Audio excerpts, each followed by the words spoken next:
Hi friends, welcome to Telugu reviews. ఈరోజు చామంతి ఎపిసోడ్లో ఏం జరిగిందో తెలుసుకుందాం.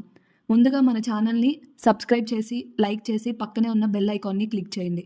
అప్పుడు మేము ఏ వీడియో పోస్ట్ చేసినా అందరికన్నా ముందుగా ఈ సీరియల్ రివ్యూని మీరే తెలుసుకోవచ్చు.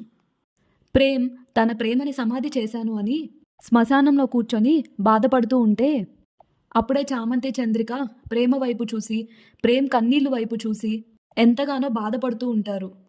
అప్పుడు చామంతి ప్రేమ్ దగ్గరికి వెళ్ళి, బాబు మీరు ఇలా అయిపోవడం నాకేం నచ్చడం లేదు బాబు. మీరు నిషా అమ్మని పెళ్లి చేసుకోండి అనేలోపు వద్దు నువ్వేం మాట్లాడకు నాతో అసలు అని అలా వెనక్కి తిరిగి చూడగానే అక్కడ హర్షవర్ధన్ కనిపిస్తాడు.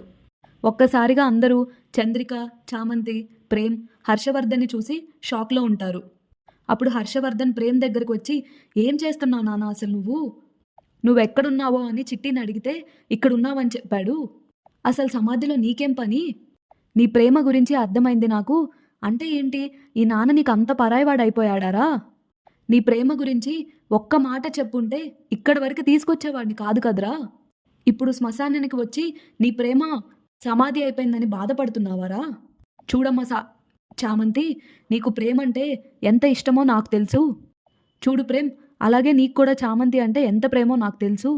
మీరిద్దరూ ఒకరినొకరు ఎంత గాఢంగా ప్రేమించుకుంటున్నారో నాకు తెలుసు. మీ ఇద్దరి ప్రేమను విడదీసే హక్కు ఈ ప్రపంచంలో ఎవరికీ లేదు. కాబట్టి మీరిద్దరు కోరుకున్న విధంగా మీ ఇద్దరికి నేను పెళ్లి చేస్తాను. అప్పుడు చామంతి, బాబుగారు అనంటే అప్పుడు హర్షవర్ధన్, అమ్మ చామంతి, నీకు నా పైన గౌరవం ఉంది, అలాగే ప్రేమ పైన ప్రేమ ఉంది.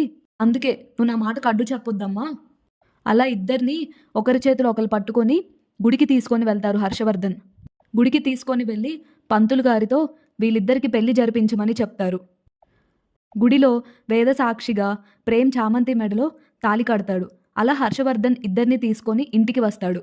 హర్షవర్ధన్, చంద్రిక ఇద్దరు ఆశీస్సులు తీసుకుంటారు. అమ్మ చామంతి, ప్రేమ్ రండి ఇద్దరు ఇంటికి వెళ్దాం అనంటే అప్పుడు చామంతి, వద్దయ్య గారు ఇప్పుడు ఇంటికి వెళ్తే అమ్మగారు చాలా కోప్పడతారు అనంటే అప్పుడు హర్షవర్ధన్, అమ్మ చామంతి నువ్వెవ్వరికీ భయపడాల్సిన అవసరం లేదు, నేనున్నాను కదమ్మా, రా వెళ్దామని చెప్పి ఇద్దరు జంటను తీసుకొని ఇంటికి వస్తాడు. తర్వాత సీన్లో రమాదేవి, నిషా ఇద్దరు హ్యాపీగా మాట్లాడుకుంటూ, అప్పుడు నిషా, ఆంటీ త్వరలోనే హల్దీ ఫంక్షన్ కదా, నేను ఇప్పటి నుంచే ఆర్నమెంట్స్ అన్నీ రెడీ చేసుకుంటాను అని ఇద్దరు అలా నవ్వుకుంటూ మాట్లాడుకుంటూ ఉంటారు. అప్పుడే హర్షవర్ధన్ అక్కడికి వచ్చి రమా రమా అని పిలుస్తూ, అప్పుడే రమ, అదిగో హర్ష కూడా వచ్చేశారు, చెప్పండి హర్ష అని వెనక్కి తిరిగి చూసేసరికి ఒక్కసారిగా రమాదేవి షాక్ అయిపోతుంది. అక్కడ ప్రేమ్, చామంతి, చంద్రిక వీళ్ళందరినీ చూసి, అలాగే ప్రేమ్, చామంతి ఇద్దరు జంటగా రావడం చూసి ఒక్కసారిగా స్టన్ అయ్యి మైండ్ బ్లాక్ అయిపోతుంది రమాదేవికి. నిషా, గుణ, త్రిపాఠి వీళ్ళందరూ కూడా అక్కడే ఉంటారు. అంకుల్ ఏంటి అంకుల్ ఇది, ఏం చేశారు అసలు మీరు? అప్పుడు హర్ష, చూడమ్మా నిషా, ఇక్కడ ఎవ్వరికీ మాట్లాడే హక్కు లేదు. ఏం జరిగిందో మీ ఆంటీ నీకు తర్వాత చెప్తారు, ఇప్పటికైతే మీరు బయలుదేరండి అని చెప్తాడు హర్షవర్ధన్. అప్పుడే గుణ కూడా, అంకుల్ ఏం మాట్లాడుతున్నారు అనంటే అప్పుడు హర్ష, షటప్, మీరు ఫస్ట్ బయలుదేరండి ఇక్కడ నుంచి అని చెప్తాడు. వెంటనే ఇంకక్కడి నుంచి నిషా, గుణ, త్రిపాఠి అక్కడి నుంచి వెళ్ళిపోతారు. ఇంకప్పుడు రమాదేవి, హర్ష ఏం జరుగుతుంది అసలు ఇక్కడ? ఈ చామంతికి ప్రేమ్కి పెళ్లి చేసి నువ్వు తీసుకొని వచ్చావా? అవును రామా, వాళ్ళిద్దరు పెళ్లి చేసుకోవాలనుకున్నారు, ప్రేమించుకున్నారు, తప్పేముంది దాంట్లో?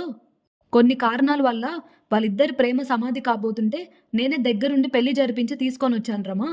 ఇందులో నీకేమైనా అభ్యంతరం ఉందా రమా అనంటే అప్పుడు రమాదేవి, అభ్యంతరం కాకపోతే ఇంకేంటి హర్ష, ఏమే చామంతి, ప్రేమ్నే పెళ్లి చేసుకుంటావా నువ్వు నా కొడుకునే పెళ్లి చేసుకొని వస్తావా అని చామంతి మీదకి చెయ్యి లేపుతుంది రమాదేవి.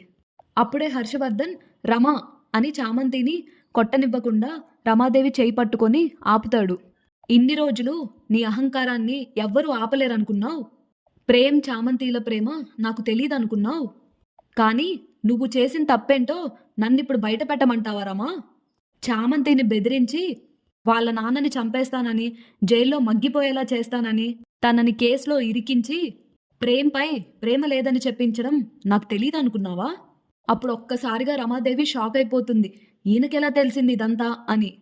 అప్పుడు ప్రేమ్ కూడా హర్షవర్ధన్ మాట్లాడేది ఏం అర్థం కాక తను కూడా ఒక్కసారిగా షాక్ అవుతాడు.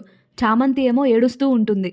అప్పుడు హర్ష, కావాలంటే నువ్వు చేసినవన్నీ నా దగ్గర సాక్ష్యాలున్నాయి అని చిట్టి అని రోబోని పిలుస్తారు. అప్పుడు హర్ష చిట్టి వీడియో డిస్ప్లే చేయి అని అంటుంది. అప్పుడు వెంటనే హర్ష మాటలు విని చిట్టి ఆ వీడియోని డిస్ప్లే చేస్తుంది. ఆ వీడియోలో రమాదేవి, నిషా, గుణ, త్రిపాఠి నలుగురు మాట్లాడుకుంటూ ఉంటారు. నిషా ఆ వీడియోలో మాట్లాడుతూ ఇకపై ప్రేమ్ ఖచ్చితంగా ఆ పెళ్లి చేసుకోడు, చామంతిని అసహ్యించుకుంటాడు, ఖచ్చితంగా నన్నే పెళ్లి చేసుకుంటాడు అని మాట్లాడుతూ ఉంటుంది. అవును, గుణకి చామ్కి పెళ్లి చేయాలి అని ఈ కేసులో విరికించాం అని మాట్లాడుకుంటున్న అన్ని విషయాలు రికార్డ్ అవుతాయి ఆ వీడియోలో. హర్షవర్ధన్ ఫ్లాష్ బ్యాక్లోకి వెళ్ళి ఎప్పుడైతే ఈ రమాదేవి వాళ్ళు మాట్లాడుకుంటున్నారో హర్షవర్ధన్ వీళ్ళ మాట్లాడుకుంటున్నంత విని ఒక్కసారిగా షాక్ అవుతారు. పక్కనే ఉన్న చిట్టితో ఇదంతా వీడియో రికార్డ్ చేయమని చెప్పి ఇంకా అలా ప్రేమ్ని కలవడానికి వెళ్తారు. ప్రేమ్, చామ్ ఇద్దరూ గుడిలో పెళ్లి చేసుకోబోతున్నారు అని చిట్టి చెప్పగానే వెంటనే గుడికి బయలుదేరుతారు హర్ష. గుడికి వెళ్ళగానే పంతులు గారు హర్షతో ఇలా చెప్తారు. ప్రేమ్ చామంతి పేరుని గుండెల మీద రాసుకున్న విషయం, చామంతి ప్రేమ్తో పెళ్లి వివాహం ఒప్పుకోలేదు అన్న విషయం ఇవన్నీ హర్షకి తెలుస్తుంది. ఈ రమాదేవి భయపెట్టడం వల్లే చామ్ ఒప్పుకోలేదనుకుంటా అని ఆలోచించుకొని వెంటనే హర్ష గుడిలో నుంచి బయలుదేరుతాడు. అక్కడి నుంచి బయలుదేరి శ్మశానానికి వస్తారు హర్ష. తర్వాత ఇదంతా చూసి రమాదేవి కోపంగా రగిలిపోతూ ఉంటుంది. అయినా హర్ష ఎలా పెళ్లి చేస్తాను అసలు ఆ పని మనిషిని నా కొడుక్కిచ్చి? అప్పుడే పక్క నుంచి రోజా కూడా అవును మామయ్య గారు, అత్తయ్య చెప్పేది 100% కరెక్ట్. చామంతిని ఆ కేసులో ఇరికించారు అనంటే ఒక లాజిక్ ఉంది దాంట్లో. పోయి ఎవరైనా పని వాళ్ళని పెళ్లి చేసుకుంటారా? అయినా తనని పెళ్లి చేసుకుంటే ఇంటి పరువేమవుతుంది, స్టేటస్ ఏమవుతుంది అసలు? ఒక్కసారి కూడా ఆ విషయం ఆలోచించలేదా మావయ్య గారు మీరు? అప్పుడు హర్ష అమ్మా రోజా, పరువు అంటున్నావు, అలాంటప్పుడు నువ్వు అరుణ్ని ప్రేమించినప్పుడు ఈ ఇంటి పరువు గుర్తు రాలేదా? ఈ ఇంటి స్టేటస్ గుర్తు రాలేదా? ఎక్కడ రమాదేవి ఆపుతుందో అని నిన్ను ఫ్లైట్లో తీసుకొని వెళ్ళి పెళ్లి చేసుకున్నాడు. అప్పుడు నీకు పరువు సంగతి, ఈ ఇంటి సంగతి గుర్తు రాలేదా అమ్మ నీకు? అది మాత్రమే కాదమ్మా రోజా, నాకు అన్ని విషయాలు తెలుసు. నువ్వు అరుణ్ని మ్యానిపులేట్ చేయడం, అరుణ్కి లేని ఆశలు కల్పించి సీఈఓ పదవి సైడ్ అడుగులు వేయించడం ఇవన్నీ తెలుసు నాకు. ఆస్తుల కోసం, ఆస్తులను తగ్గించుకోవడం కోసం మీరెంత దూరమైనా వెళ్తారు. కానీ నా చిన్న కోడలు చామంతి మనుషుల కోసం, బంధాల కోసం, విలువల కోసం ఎంత దూరమైనా వెళ్తుందమ్మా. అది మీకు చామంతికి ఉన్నంత తేడా. ఇంకా హోదా, స్టేటస్ అంటారా? హోదా అనేది వాళ్ళ ప్రేమ. చామంతి ప్రేమ్ని ప్రేమిస్తుంది, ప్రేమ్ చామంతిని ప్రేమిస్తుంది. ప్రేమకు మించిన హోదా, హక్కు, పదవి, స్టేటస్ ఇంకివేం ఉండవమ్మా. ఏ రమా, నీకు ఆ విషయం తెలుసు కదా. మనిద్దరి పెళ్ళి ఎలా జరిగిందో గుర్తులేదా రమా నీకు?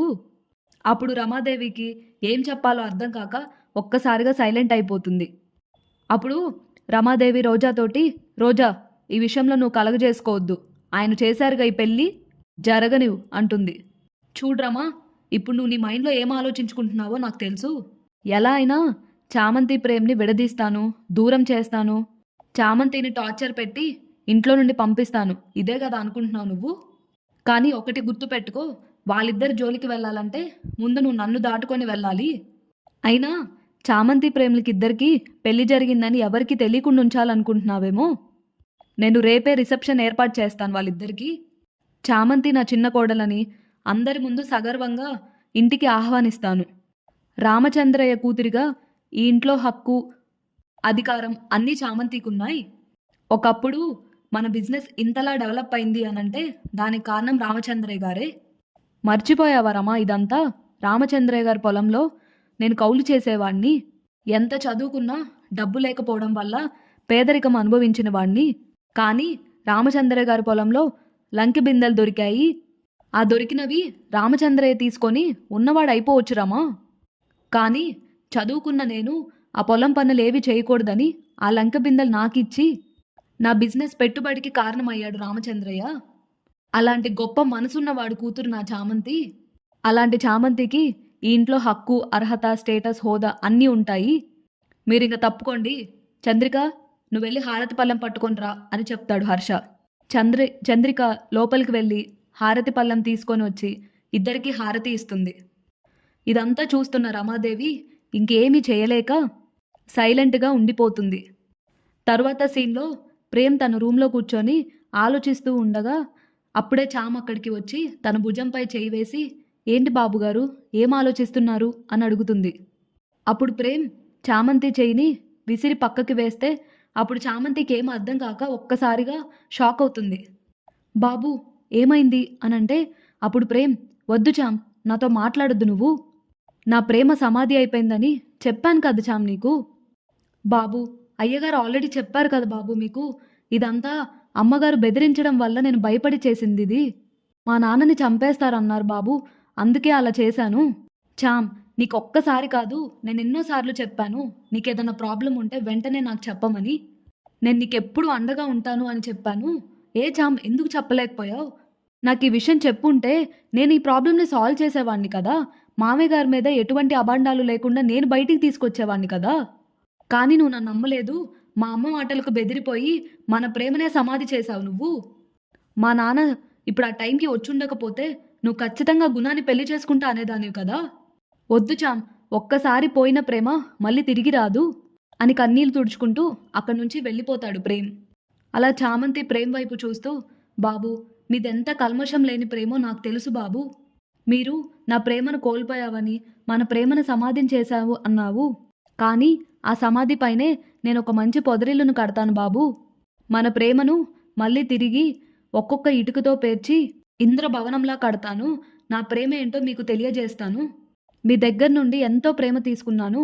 ఆ ప్రేమంతా మీకు తిరిగి ఇస్తాను బాబు అని అనుకుంటుంది.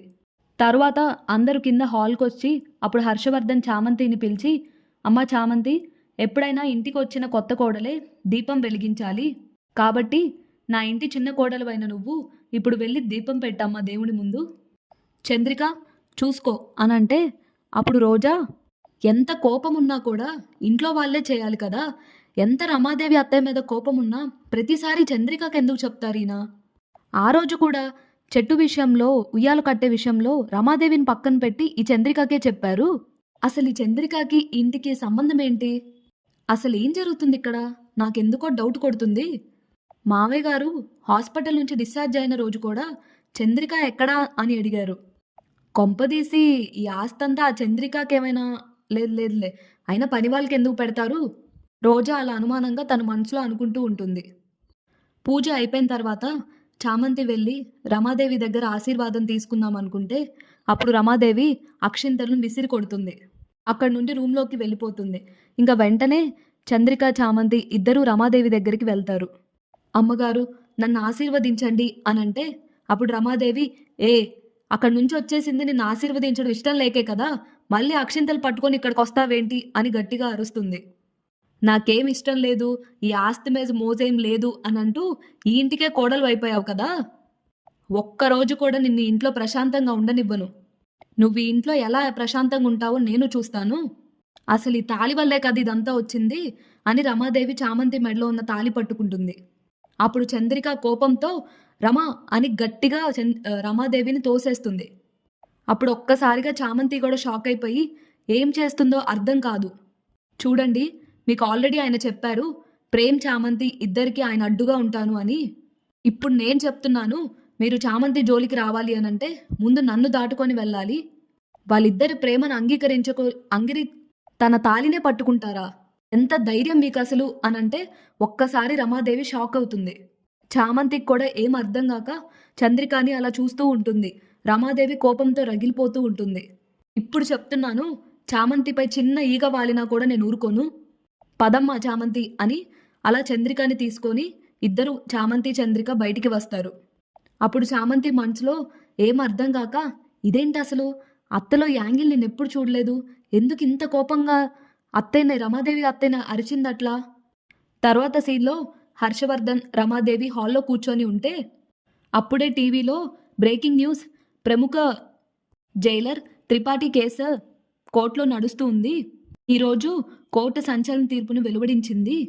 జైలర్ త్రిపాఠి నిజంగా హత్య చేశారు అని, జైల్లో ఉన్న ఖైదీలని తన సొంత పనులకు వాడుకుంటున్నారు అని సరైన సాక్ష్యాలు అందడం ద్వారా జైలర్ త్రిపాఠిని 7 ఏళ్ల కారాగార శిక్షని విధించడం జరిగింది అని న్యూస్లో చెప్తారు. అప్పుడు ఒక్కసారిగా హర్ష షాక్ అయ్యి రమాదేవి సైడ్ చూస్తారు. రమా, మంచి సంబంధం అన్నావు కదా, ఇదే నా మంచి సంబంధం? ఆ గుణ త్రిపాఠి ఇద్దరూ క్రిమినల్సే. అలాంటి క్రిమినల్స్ చేతుల్లో చామంతి భవిష్యత్తును పెట్టాలనుకున్నావా? ఎంత తప్పు రమా! ఇంకెప్పుడు ఇలాంటివి ఆలోచించొద్దు అని హర్ష గట్టిగా రమాదేవికి వార్నింగ్ ఇస్తారు. అప్పుడే చామంతి, ప్రేమ్ కూడా హాల్‌కి వస్తే అప్పుడు హర్ష, "ఏంటి ప్రేమ్ అలా డల్‌గా ఉన్నావు?" అని అడుగుతారు. "నీకోసం మంచి సూట్ తెప్పించాను. ఈరోజు ఈవినింగ్ రిసెప్షన్ కదా! నువ్వు ఒక పట్టు చీర, వీడు ఒక సూట్ వేసుకొనుంటే చూడ్డానికి చాలా నిండుగా ఉంటారు. రమాదేవి, హర్షవర్ధన్‌ల కోడలంటే ఎలా ఉండాలి?" అలా వాళ్ళిద్దరిని యాక్టివ్ చేయడానికి ట్రై చేస్తూ ఉంటారు హర్ష. అదంతా చూస్తూ చంద్రిక చాలా హ్యాపీగా ఉంటుంది. ఇంకా రమాదేవి ఊహించని విధంగా చామ్‌కి, ప్రేమ్‌కి పెళ్లవ్వడంతో ఎంతో కోపంగా, ఇరిటేషన్‌గా వాళ్ళిద్దరి వైపు చూస్తూ ఉంటుంది. ఇది ఫ్రెండ్స్ ఈరోజు ఎపిసోడ్ రివ్యూ. డైలీ ఈ సీరియల్ అప్డేట్స్ అందరికన్నా ముందుగా తెలుసుకోవాలి అనుకుంటే తప్పకుండా మన ఛానల్‌ని లైక్ చేసి, సబ్స్క్రైబ్ చేసి పక్కనే ఉన్న బెల్ ఐకాన్‌ని క్లిక్ చేయండి. అప్పుడు మేము వీడియో పోస్ట్ చేయగానే అందరికన్నా ముందుగా ఈ రివ్యూని మీరే తెలుసుకోవచ్చు. Thanks for watching.